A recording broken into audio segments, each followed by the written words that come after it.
ఇప్పటి వరకు ఈ ఫోన్ ట్యాపింగ్ అనేది ఇది చరిత్రలో 88, 72 అమెరికా అండి. కేసీఆర్ లేకపోతే జరగదన్నా. అంటే కేసీఆర్ బొంగ సంతోష్ ఈక్వలే కదా. బాబాయ్ చెప్పిండట్టాడు కదా. కేటీఆర్ అయితే సీఎం ఇంట్లో ఉంటుండు కదా. ఆయన చెప్తే ఆయన కవిత మీ చేయించాడు. లేకపోతే సంతోష్ తోటి చెప్పి కవితకు సంతోష్ కూడదు కదా.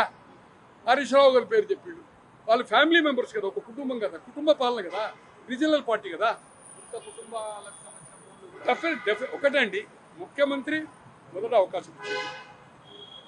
కొంత మెప్పు పొందడానికి కూడా వీళ్ళు కొద్దిగా అవుతుందో ఆయన కోసం ప్రమోషన్స్ ఇచ్చారు. ప్రభాకర్ రావు రిటైర్ అయినందుకు ఇచ్చారు. రాధాకిషన్ రావుకి 2 సార్లు ఇచ్చారు.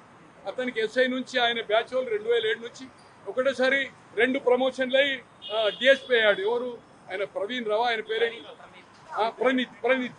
డెఫినెట్లీ వెల్ మా ఎస్సీ, నేను కూడా అదే ఎస్సీ అంటే సేమ్ కాస్ట్ తో చేసిండు. మళ్ళా మనోడే వస్తాడు, దేశంలో ప్రధాని అవుతాడు. మోడీ లేదు, గీడీ లేదు, మహారాష్ట్రలో పెట్టిండు, పార్టీ పెట్టిండు కదా, మొత్తం దేశం తిరిగిండు కదా. అవుతాడు, మన పార్టీ వస్తుంది అనుకున్నాడు. ఇట్లా అవుతుంది అనుకోవాలి కదా. ఏది ఏమైనా దీంట్లో కఠినాతి కఠిన నిర్ణయము బీజేపీ వాళ్ళు చేయాలి.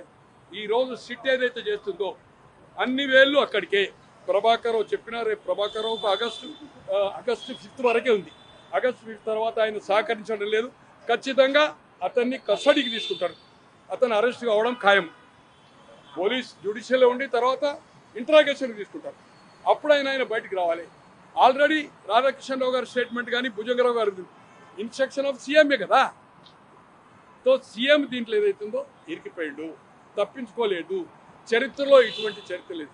బీజేపీ కూడా ఈ అవకాశాన్ని, మేము గవర్నమెంట్ వస్తూ ఉంటుంది కదా, మీరు 2 మంత్రులకు పడది, 8 ఎంపీలు డిఫరెన్స్. తో ఇప్పటికైనా ఎక్కట్టా చేసి టీఆర్ఎస్ డైల్యూట్ అయిన నాడే, ఇది రాజకీయ సబ్జెక్టు, డైల్యూట్ అయిన నాడే బీజేపీకి అవకాశాలు ఇక్కడ. లేకపోతే అంత ఆశామాచి కాదు. ఎలాగైతే మీరు కవితను అరెస్ట్ చేయకపోతే 35-45 ఎమ్మెల్యేలు అనుకుంటే 8 వచ్చాయి.